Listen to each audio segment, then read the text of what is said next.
साथियों, मैं सचिन जागो है जगाओ टीम से। साथियों, आज बड़े भाई चंद्रशेखर आजाद जी ने मान्यवर साहब काशीराम जी की जयंती पर क्या समाज को निर्देश दिए हैं, आज उनको हम देखते हैं। साथियों, आइए देखते हैं। हर महीने पे कोई ना कोई आंदोलन जो है जिला स्तर पे करते रहते हैं, इसलिए हमें अपने आंदोलनों की संख्या बढ़ानी पड़ेगी, मुद्दों की संख्या बढ़ानी पड़ेगी। सरकार को देखना पड़ेगा कि सरकार ने क्या क्या वादे किए थे, क्या क्या उन्होंने पूरे किए हैं, और इस झूठ को भी, जो झूठ फैलाकर उन्होंने हमारे लोगों की वोट लेने काम किया है, उस झूठ को भी समाज के बीच जाके बेनकाब करना पड़ेगा। हमें समाज के बीच जाके छोटी छोटी मीटिंग करके जो बड़े बड़े नेता हैं हमारे, उनको भी मैदान में उतर के लोगों को समझाना पड़ेगा, क्योंकि ये आंदोलन सिर्फ जहां से ही तैयार हो सकता है। देखो, दुश्मन पैसे भी देता है, दुश्मन साधन भी देता है, दुश्मन सब कुछ करता है। क्या यहां आया कोई व्यक्ति को किसी ने पैसा दिया है क्या? हाँ, हम पैसा भी अपना खर्च करते हैं, समय भी अपना खर्च करते हैं, ऊर्जा भी अपनी लगाते हैं, तन मन धन को भी अपने निछावर करने को तैयार है महापुरुषों के आंदोलन के लिए। तो हम यहां हारने के लिए नहीं आए, हमें इस आंदोलन को कामयाब करने रखेंगे। मैंने उत्तर प्रदेश में एक प्रेस वार्ता करके 5 मुद्दों पे आपका ध्यान आकर्षित किया था। फिर मैंने एक सवाल जाके पूछा उत्तर प्रदेश के लोगों से कि भाई वो 5 मुद्दे आपको पता है? तो मैंने ये नोटिस किया कि हमारे सभी नेताओं को वो 5 मुद्दे नहीं पता थे। ये सिर्फ मुद्दे नहीं है, ये हमारा चुनावी एजेंडा है। इसी चुनावी एजेंडे के साथ अगले चुनाव में हम लोग जाएंगे उत्तर प्रदेश के अंदर।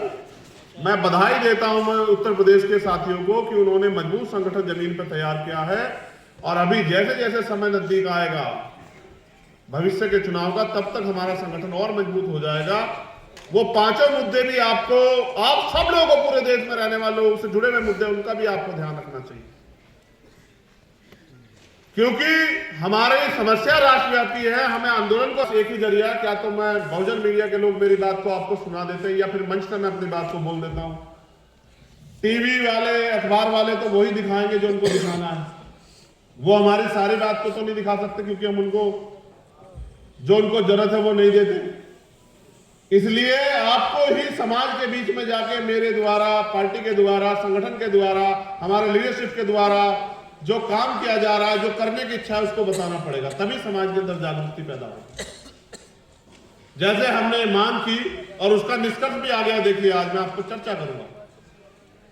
हमने वहां ये मांग की थी जब हमने प्रेस कॉन्फ्रेंस की कि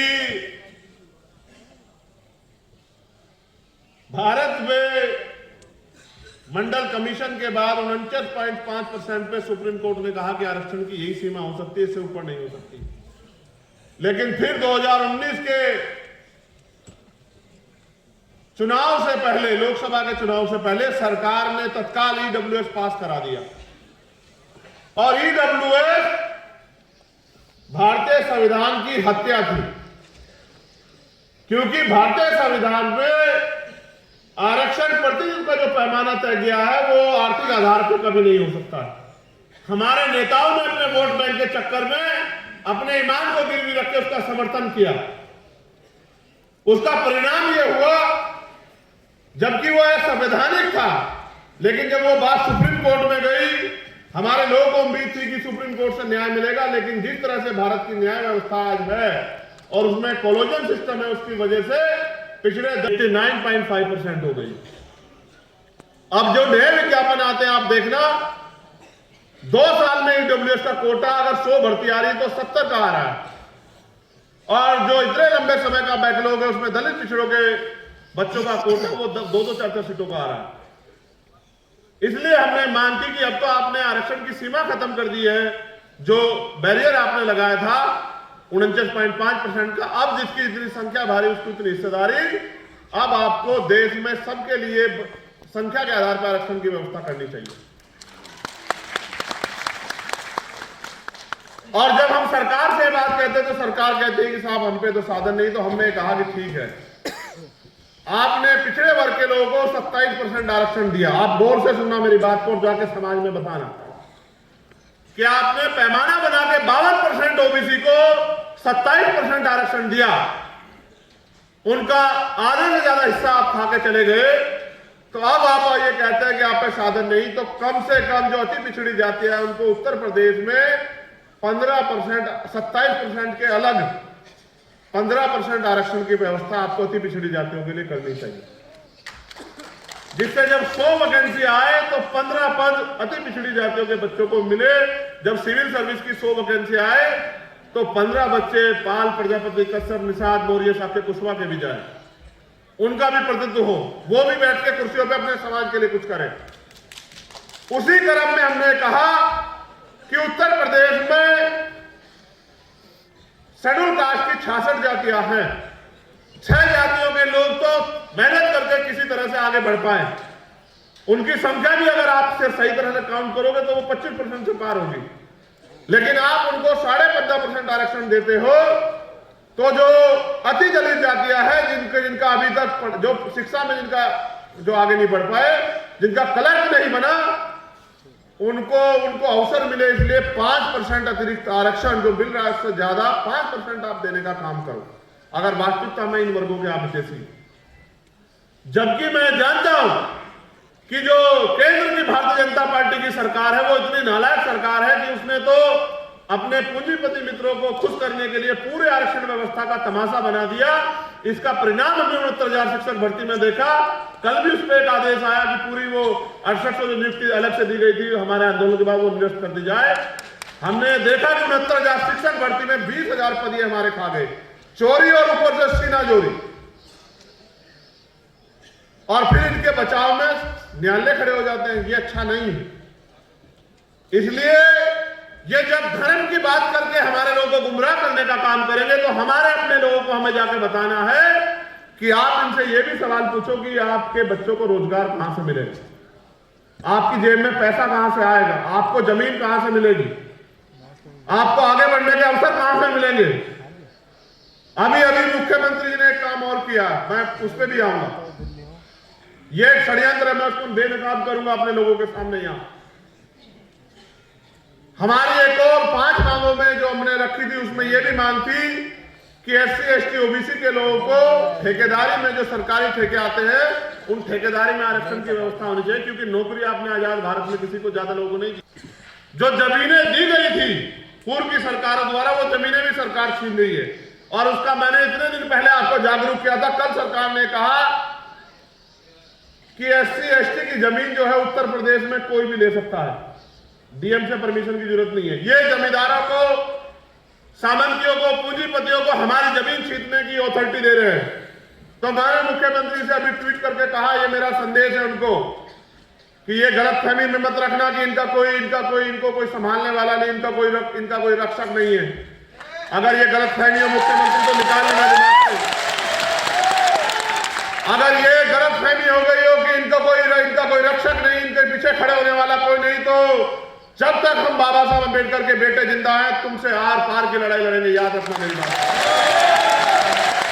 साहब ने कहा जो जमीन सरकारी है वो जमीन हमारी है, क्योंकि जब देश आजाद हुआ व्यवस्था के कारण जिन लोगों के पास कोई साधन नहीं थे उनको आगे बढ़ने का कोई रास्ता नहीं दिया। अगर ना होते बाबा साहब अम्बेडकर तो आज हमारे तन पे ये कपड़े भी नहीं होते। इसलिए मैं सरकार को इस मंच के माध्यम से चेतावनी देना चाहता हूं, केंद्र की और भारतीय जनता पार्टी जहां सरकारें कि अपने षड्यंत्र करने बंद कर दो, वरना अंजाम गुलिस्ता बहुत बुरा होगा। इस बात को याद रखना।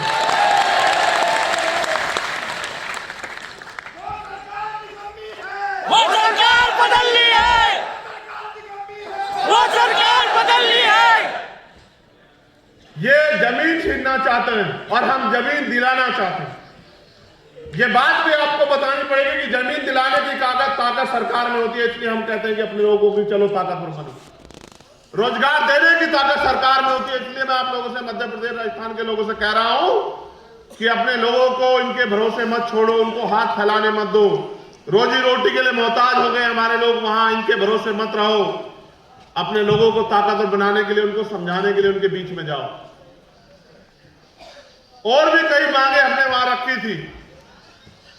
उस समय, लेकिन क्योंकि हमें आगे बढ़ना है और बहुत सारी महत्वपूर्ण बातें करनी है आपसे, एक षड्यंत्र जो किया ये बेनकाब होना बहुत जरूरी है। किसी की हैसियत नहीं पूरे देश में कि वो इस षड्यंत्र का सामना कर ले, लेकिन इस षड्यंत्र को बेनकाब करना नेतृत्वकर्ता के कारण मेरी जिम्मेदारी है। कल एक शासनादेश आया, हमारे नेता सभी सुने, उत्तर प्रदेश के, और ये सब जगह होगा, सिर्फ उत्तर प्रदेश में नहीं होगा, आप देख लेना। उन्होंने कहा कि 22 तारीख से 30 तारीख तक रामनवमी का त्योहार है और तमाम तरह की जो धार्मिक आयोजन है वो होगा, और उसमें 1 लाख रुपए हम लोग पंडे पुजारियों को ये काम करने का देंगे।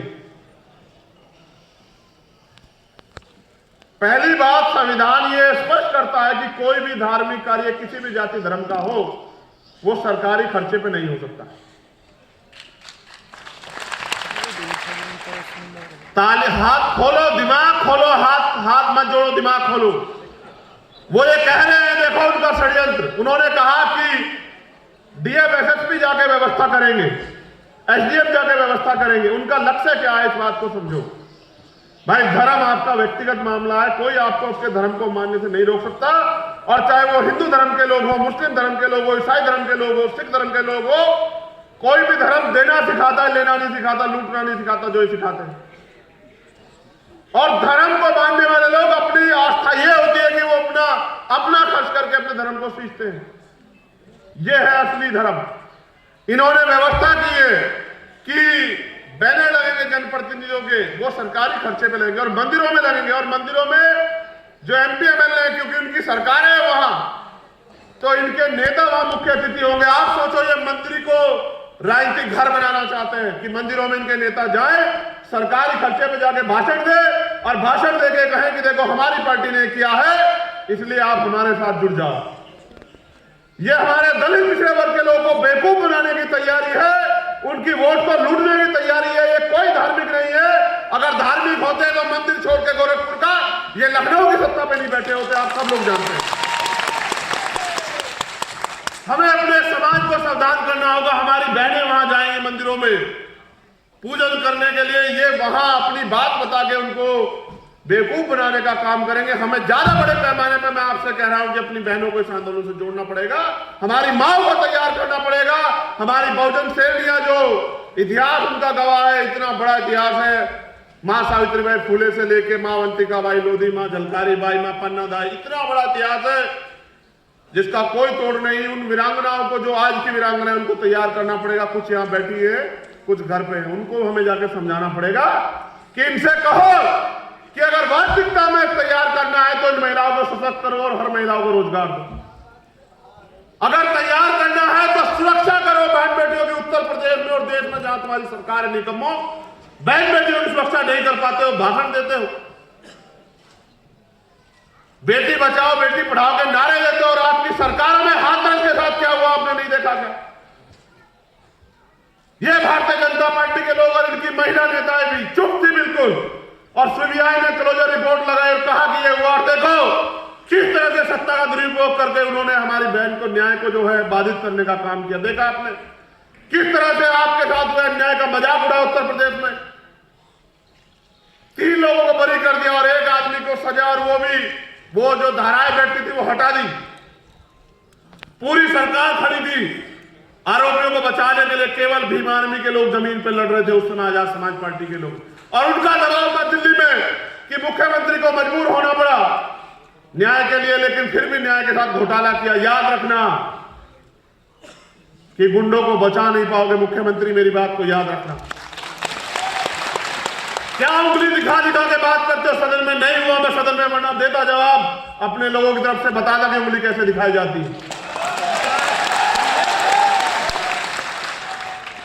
घमंड तो बहुत बड़े बड़े अहंकारियों के दूर हुए। मैं इसलिए उत्तर प्रदेश के लोगों को ज्यादा निर्देशित करना चाह रहा था क्योंकि उनके यहाँ पंचायत, उसका नगर पंचायत का चुनाव आ गया अप्रैल में, और आपने देखा जब ये आपके बीच में आए तो आप पूछना इनसे कि बताओ पिछड़े वर्ग के लोगों को नगर निकाय में आरक्षण न मिले, इसकी तैयारी क्यों करके रखी है आपने?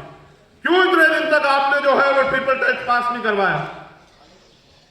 हमें अपने लोगों को समझदार बनाना पड़ेगा, जागरूक करना पड़ेगा। ये हमसे रिश्ते भी वोट के रखते हैं। जिस दिन वोट का अधिकार आप पर नहीं था, ये आपको शूद्र कहते थे, अछूत कहते थे, नीच कहते थे, आपके अधिकारों को इन्होंने छीन रखा था। ये आप जानते हैं, इतिहास पढ़ के देखो कि किस तरह परंपरा कुरीतियों के नाम पे, सती प्रथा, विधवा व्यक्त, तमाम कुरीतियों के नाम पे इन्होंने इस देश की महिलाओं को जो है शोषण करने का काम किया। ऐ मेरे मूल निवासी बहुजन समाज के लोगों, अपने दिल पे हाथ रख के पूछो कि सती प्रथा के नाम पे अगर आज सती प्रथा होती और आपके घर में अगर आपके घर में कोई बहन विधवा हो जाती, चाहे वो आपकी बहन हो, भाभी हो, मां को, उसको शंखलों में बांध के अगर जलती चिता पे लिटाया जाता तो आपके छाती पे क्या बीतती, आपके दिल पे क्या बीतती, आप सोच के देखिए। क्योंकि तब हम पे अधिकार नहीं थे। देश तब गुलाम हुआ जब इस देश के बहुजनों को लड़ने का अधिकार नहीं था, उनको हथियार उठाने का अधिकार, तब गुलाम हुआ। आज गुलाम करके दिखा दो। अगर किसी की मां ने दूध पिला विदेशी की, चाहे वो चाइना, पाकिस्तान या कोई सा भी देश हो, जिसको गलत फहमी हो, अब गुलाम बना के दिखाओ। ये गुलाम तब हुए हम जब इनके हाथ में पावर थी और हम बहुजन लोगों को, दलित, पिछड़े, आदिवासी और अल्पसंख्यक लोगों को कहा कि तुम हथियार नहीं उठा सकते हो। आज तो हम अपने हकों के लिए लड़ने को तैयार हैं। मैं आपसे पूरे देश से आए लोगों को, आप जाके वहां मुझे रिप्रेजेंट करेंगे, आप बताएंगे। मैंने कहा था डायरी पेन लेके आना कि हम क्या चाहते हैं। मैंने आपसे अपील की कि पार्टी गाइडलाइन से अलग हटके अनुशासन को त्याग कर कोई काम ना किया करें। आपका अनुशासन आपकी ताकत है। जब आप अनुशासित रहेंगे, इससे आपकी ताकत बढ़ेगी। जब आप गाइडलाइन पे रहेंगे, तब आपकी ताकत बढ़ेगी। जब हम भीड़ बन जाएंगे, आपकी ताकत नहीं बढ़ेगी। इसलिए जो पार्टी के आदेश आते हैं उनको पालन किया करो भाई। ये बात मैं आपसे कहता रहता हूं भाई। जितना इस पार्टी के लिए मैं जिम्मेदार हूं, क्या आप लोग जिम्मेदार नहीं हो? जो सब लोग बैठे बताओ जरा, जो सब लोग बैठे बताओ, क्या मैं अकेला जिम्मेदार हूं? क्या सारा भार मेरे कंधों पे या आपके कंधों पे भी है कुछ? धन के लिए पशुओं की तस्करी करते हैं उन गुंडों ने, जो तथाकथित गोरक्षक हैं, उन्होंने उन बच्चों को राजस्थान से उठाया, हरियाणा में लाके पीटा, फिर थाने लेके गए और थाने में ले जाकर पुलिस को उनको सौंपने काम किया। उनकी हालत देख के पुलिस ने मना कर दी, तो उन दोनों बच्चों को बेल्टों से बांधकर उनको जिंदा जलाने का काम किया। पूरी दुनिया में अगर इस घटना को देखा जाए तो ये घटना इतनी निंदनीय है कि इसकी जितनी निंदा की जाए वो कम।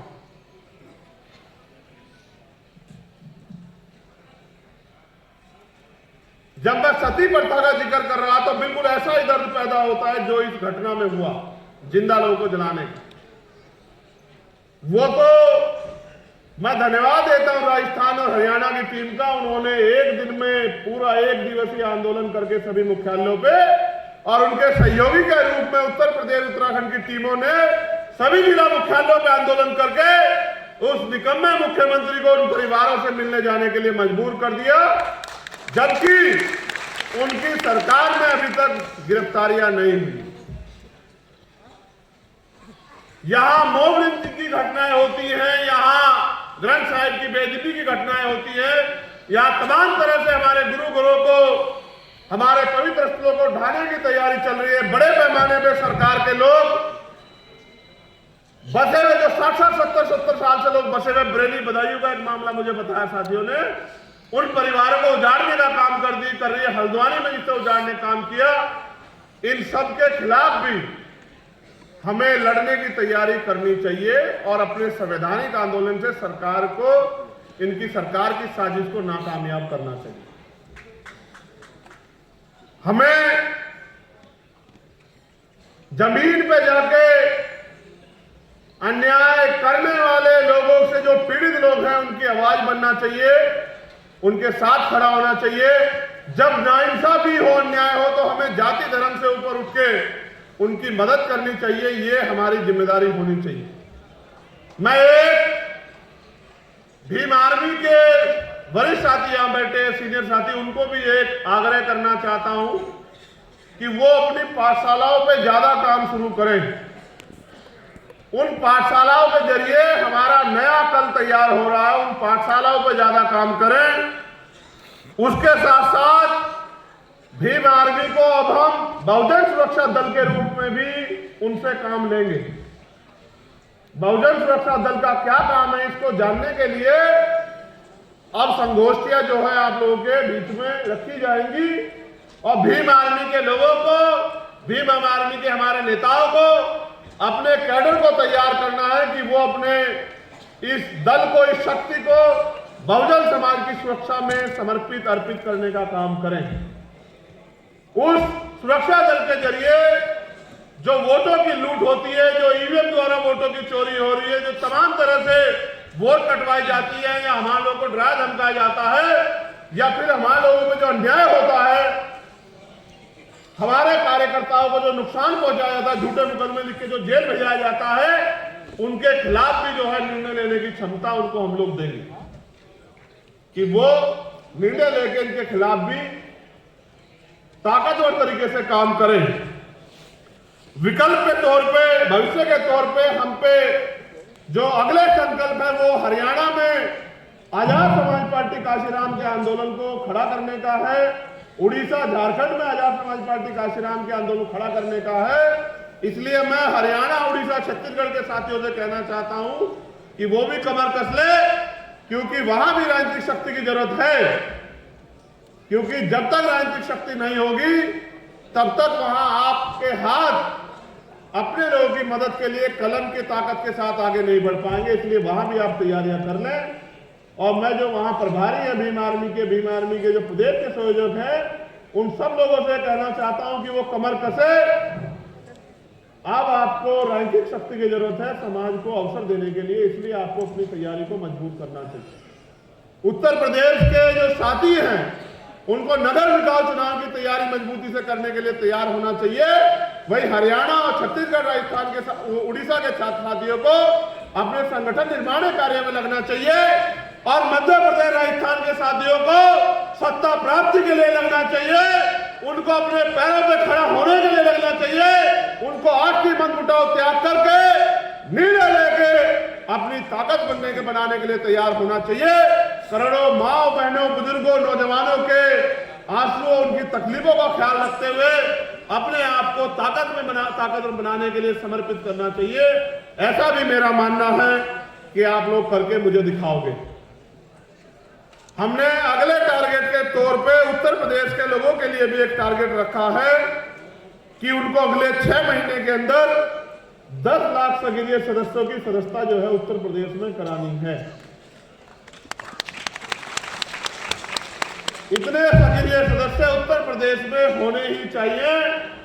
और 9 अक्टूबर को लखनऊ में होगी।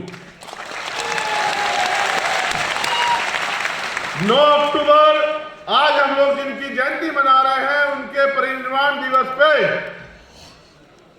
हम वहां की सरकार को भी ये बताएंगे कि अब उत्तर प्रदेश में भी आपका अन्याय, आपका झूठ हम लोग चलने नहीं देंगे।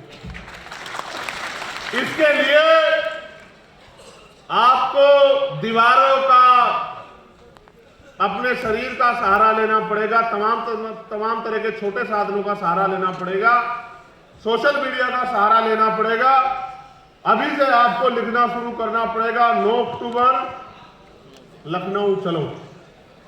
लखनऊ पहुंच के लखनऊ के जरिए हमें उत्तर प्रदेश में जो हमारे रहबर मान्यवर काशीराम साहब ने जो हमारी शक्ति तैयार की थी, जो षड्यंत्र द्वारा हमसे छीन ली गई, उस शक्ति को पुनः प्राप्त करना है। इसकी तैयारी भी हमें करनी चाहिए। इस तैयारी को रोकने के लिए दुश्मन भी एड़ी चोटी के जोर लगा लेंगे। इसलिए मैं आपको अभी से आगाह कर रहा हूं कि आप अपने अपने जिलों में इस संदेश को आज से ही कहने का काम करें कि 9 अक्टूबर को हम लोग उत्तर प्रदेश की राजधानी लखनऊ में भी नीला सैलाब तैयार करके दिखाएंगे उत्तर प्रदेश के लोग।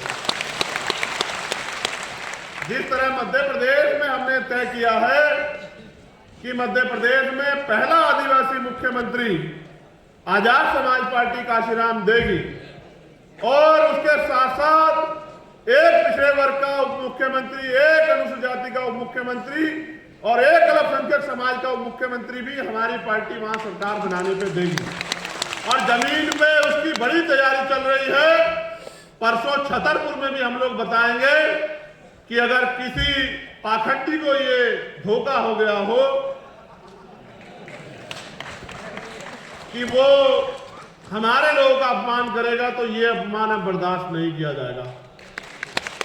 हम इस देश के प्रति इतने समर्पित हैं कि हमने हजारों साल तमाम तरह के अपमान सहे, हम बिना अवसरों के रहे, तमाम तरह के अन्याय अत्याचार के साथ भी देश के साथ खड़े रहे, और आज भी भूखे प्यासे पेट भी बिना साधन के आज भी हम इस देश के प्रति समर्पित है, क्योंकि हम इस देश के मूल निवासी हैं, देश हमारा है, इसलिए हमारी तैयारी सबसे ज्यादा मजबूत होनी चाहिए।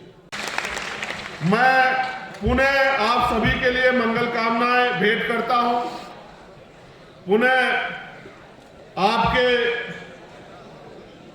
संघर्ष को धन्यवाद देता हूं, पुनः आपको इस लड़ाई में आपके साथ खड़े रह के इस लड़ाई को कामयाब करने के लिए आपको बधाई देता हूं। जो साथी नहीं बोल पाए उनके लिए खेद प्रकट करता हूं, जो बहनें हमारे यहाँ पहुंची उनका धन्यवाद करता हूं। भीम आर्मी आजाद समाज पार्टी के कार्यकर्ताओं को यह एहसास कराता हूं कि उनकी जिम्मेदारी को समझे।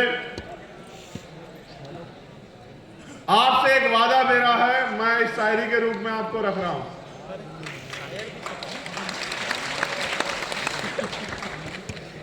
जिन्होंने कतरे भर भी दिया है साथ हमारा, जिन्होंने कतरे भर भी दिया है साथ हमारा, वक्त ने मौका दिया तो उन्हें दरिया लौटाएंगे हम।